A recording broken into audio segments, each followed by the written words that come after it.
रवि एक डरपोक लड़का था जो पहाड़ों में बसे एक छोटे से शहर में रहता था। उसे अपनी दादी मां की कहानियां सुनना बहुत पसंद था, खासकर भूतों वाली। लेकिन ये कहानियां, हालांकि बहुत दिलचस्प थीं, उसे डर से भर देती थीं। अंधेरे कोनों में छिपे भूतों के ख्याल से ही उसकी रूह कांप जाती थी। रवि अपने ही घर के पुराने वीरान अटारी से सबसे ज्यादा डरता था। वह उससे हर कीमत पर दूर रहता था। अटारी, मैं उसके पास नहीं जाना चाहता। ये बहुत डरावनी है। एक रात जब बहुत तेज तूफान आया, हवा इतनी जोर से चल रही थी जैसे कोई चिल्ला रहा हो, जिससे रवि के कमरे की खिड़कियां हिलने लगी। बिजली चली गई और उसका कमरा अंधेरे में डूब गया। रवि डर गया। वो अपने कंबल के नीचे छुप गया। उसका दिल जोर जोर से धड़क रहा था। वो बेसब्री से सुबह की रोशनी का इंतजार कर रहा था। प्लीज जल्दी से सुबह हो जाए। जैसे ही बाहर तूफान आया, रवि ने अटारी के दरवाजे से एक हल्की सी रोशनी आती देखी। तूफान की गड़गड़ाहट और बिजली की चमक के बीच वह रोशनी और भी रहस्यमयी लग रही थी। उत्सुकता और डर के बीच जंग छिड़ गई, लेकिन आखिरकार उत्सुकता जीत गई। रवि का दिल तेजी से धड़क रहा था, लेकिन उसकी जिज्ञासा उसे आगे बढ़ा रही थी। वह धीरे से बिस्तर से उठा और पैरों के बल अटारी के दरवाजे की ओर चल पड़ा। उसके नंगे पैर ठंडी लकड़ी के फर्श पर पड़ रहे थे। हर कदम के साथ उसकी हिम्मत बढ़ती जा रही थी। एक गहरी सांस लेते हुए और कांपते हाथों से उसने खटखटाते हुए दरवाजे को धक्का देकर खोला। दरवाजे की आवाज ने उसकी धड़कनें और तेज कर दी। वह क्या रोशनी है? क्या मुझे देखना चाहिए? यह सोचते हुए उसने अपने कदम आगे बढ़ाए। अटारी अंधेरी और धूल भरी थी, जिसमें पुराने फर्नीचर और मकड़ी के जालों से ढके बक्से भरे हुए थे। चांदनी की हल्की रोशनी से अटारी और भी रहस्यमयी लग रही थी। जैसे ही रवि सावधानी से अंदर गया, उसका दिल जोर जोर से धड़कने लगा। हर कोने में छिपे रहस्यों का ख्याल उसे और भी बेचैन कर रहा था। वह अजीब सी रोशनी का पीछा कर रहा था। उसकी आंखें फैल गईं जब उसने हवा में तैरती हुई एक छोटी चमकदार गेंद देखी। यह दृश्य उसकी कल्पना से परे था। ये एक कोमल अलौकिक चमक के साथ धड़क रही थी, धूल भरी दीवारों पर नाचती हुई परछाई डाल रही थी। उसकी रोशनी ने अटारी को एक जादुई माहौल में बदल दिया। यह क्या है? ये सुंदर है, लेकिन ये क्या हो सकता है? क्या ये किसी रहस्य की कुंजी है या फिर कुछ और? जैसे ही रवि चमकती हुई गेंद के पास पहुंचा, उसकी आंखें उत्सुकता से चमक उठी। ये अचानक दूर भाग गई और एक पुरानी दादाजी की घड़ी के पीछे गायब हो गई। रवि ने सोचा कि यह क्या हो सकता है। रवि डर के मारे पीछे हट गया।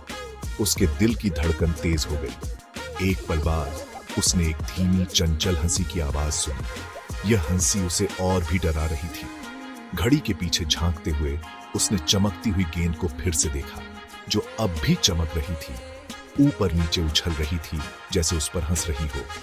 रवि को यह सब बहुत अजीब लग रहा था। कौन है वहां? रवि ने डरते हुए पूछा। रवि ने थोड़ी हिम्मत जुटाते हुए गोले से बात की। उसकी आवाज कांप रही थी। कौन है वहां?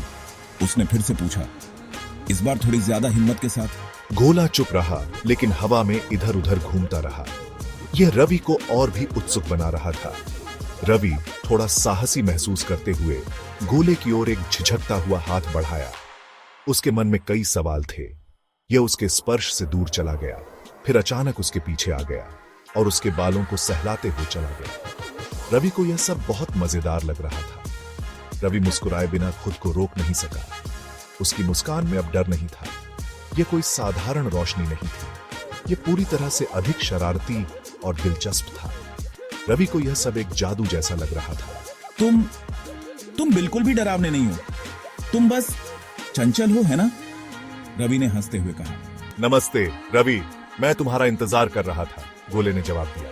और इस तरह एक जिज्ञासु लड़के और एक शरारती भूत के बीच एक अप्रत्याशित दोस्ती की शुरुआत हुई, जो दोनों के लिए नई और रोमांचक थी, जिससे ऐसे रोमांच हुए जिनकी उन्होंने कभी कल्पना भी नहीं की होगी। यह एक नई यात्रा की शुरुआत थी। जैसे ही बाहर तूफान आया, रवि और रहस्यमयी गोला रात धूल भरी अटारी का पता लगाने में बिताते हैं। मैं तुम्हें किरण कहूंगा, जिसका मतलब है रोशनी की किरण। अब किरण नाम का गोला छिपे हुए खजानों और भूली हुई यादों को उजागर करते हुए रवि को एक खुशनुमा पीछा करने के लिए ले गया। रवि को पुराने खिलौने, धूल भरी किताबें और फीकी तस्वीरें मिली। हर वस्तु अतीत की दास्तान बयां करती थी। वाह, इन सब पुरानी चीजों को देखो, इनके पास इतनी सारी कहानियां होंगी। रवि को पता चला कि किरण कोई भयानक भूत नहीं, बल्कि एक मिलनसार आत्मा थी जो सालों से पुराने घर में फंसी हुई थी। बोलने में असमर्थ किरण ने चंचल हाव भाव और अपने प्रकाश की मंद चमक के माध्यम से संवाद किया। तुम बिल्कुल भी डरावने नहीं हो किरण, तुम बस अलग हो। जैसे जैसे रात ढलती गई, रवि का डर दूर होता गया। उसकी जगह अचंभा और एक अप्रत्याशित दोस्ती ने ले ली। जैसे ही सुबह हुई, किरण की रोशनी फीकी पड़ने लगी। क्या हुआ किरण?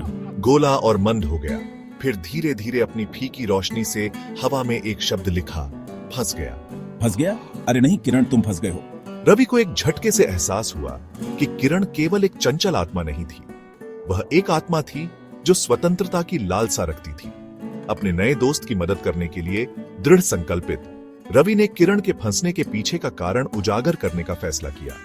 उन्होंने अपने पुराने घर के इतिहास पर शोध करते हुए अपने दिन बिताए, धूल भरे दस्तावेजों और स्थानीय लोक कथाओं पर ध्यान दिया। उन्होंने पाया कि कई साल पहले एक युवा लड़के की घर में दुखद मृत्यु हो गई थी। उसकी आत्मा के बारे में कहा जाता है कि वह अटारी से बंधी हुई थी। ये लड़का, ये तुम ही होगे किरण।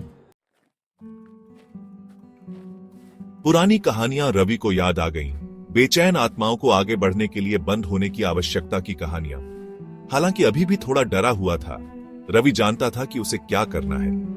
उसे किरण को अपने अतीत का सामना करने और शांति पाने में मदद करनी थी। साथ में वे अटारी के सबसे गहरे, सबसे अंधेरे कोने में चले गए, वह स्थान जहां स्थानीय विद्या के अनुसार युवा लड़के का अंत हो गया था। हम ये कर सकते हैं किरण, साथ में। जैसे ही वे एक पुरानी मकड़ी के जाले से ढकी हुई छाती के पास पहुंचे, किरण की रोशनी घबराहट से झिलमिला उठी। चिंता मत करो किरण, मैं यहाँ तुम्हारे साथ हूँ। एक गहरी सांस लेते हुए रवि ने छाती खोली। अंदर उन्हें एक छोटा लकड़ी का खिलौना सैनिक मिला, जिसका रंग फीका और फीका पड़ गया था। जैसे ही रवि ने खिलौने को छुआ, किरण से उदासी की एक लहर निकल गई। यह तुम्हें मुक्त करने की कुंजी है ना? रवि ने खिलौना सैनिक को कसकर पकड़ लिया और अपनी आंखें बंद कर ली। उस युवा लड़के की कल्पना करते हुए जिसने कभी इसे संजोया था, वह लड़का जो कभी अकेला और डरा हुआ था, अब रवि के दिल में एक खास जगह बना चुका था। मुझे भी अंधेरे से डर लगता था किरण, और मैं तुमसे मिलने से पहले अकेला था। लेकिन तुम्हारे साथ मुझे ऐसा लगता है कि मैं किसी भी डर का सामना कर सकता हूं। लेकिन अब मुझे आशा है कि हम दोनों अपने डर से मुक्त हो सकते हैं। तुम्हारी रोशनी ने मेरे जीवन में एक नई उम्मीद जगाई है। जैसे ही उसने बोलना शुरू किया, किरण की रोशनी तेज होती गई। अटारी को एक गर्म, आरामदायक चमक में नहला दिया। यह चमक सिर्फ अटारी को ही नहीं, बल्कि रवि के दिल को भी रोशन कर रही थी। अचानक रवि के हाथ में खिलौना सैनिक गर्म हो गया। यह गर्मी उसे एक अजीब सी शांति और सुरक्षा का एहसास दिला रही थी। फिर प्रकाश और गर्मी की एक भीड़ में किरण चली गई। वह रोशनी जो कभी रवि के जीवन का हिस्सा थी, अब उसे अलविदा कह रही थी। रवि के खुद के सांस लेने की आवाज के अलावा अटारी खामोश थी। उस खामोशी में भी उसे किरण की उपस्थिति का एहसास हो रहा था। अलविदा किरण, मुझे खुशी है कि अब तुम आजाद हो। तुम्हारी यादें हमेशा मेरे साथ रहेंगी। रवि अपने दोस्त को जाते हुए देखकर दुखी था, लेकिन वह जानता था कि किरण आखिरकार मुक्त हो गया है। यह विदाई एक नई शुरुआत का संकेत थी। उस दिन से रवि अब अंधेरे से नहीं डरता था।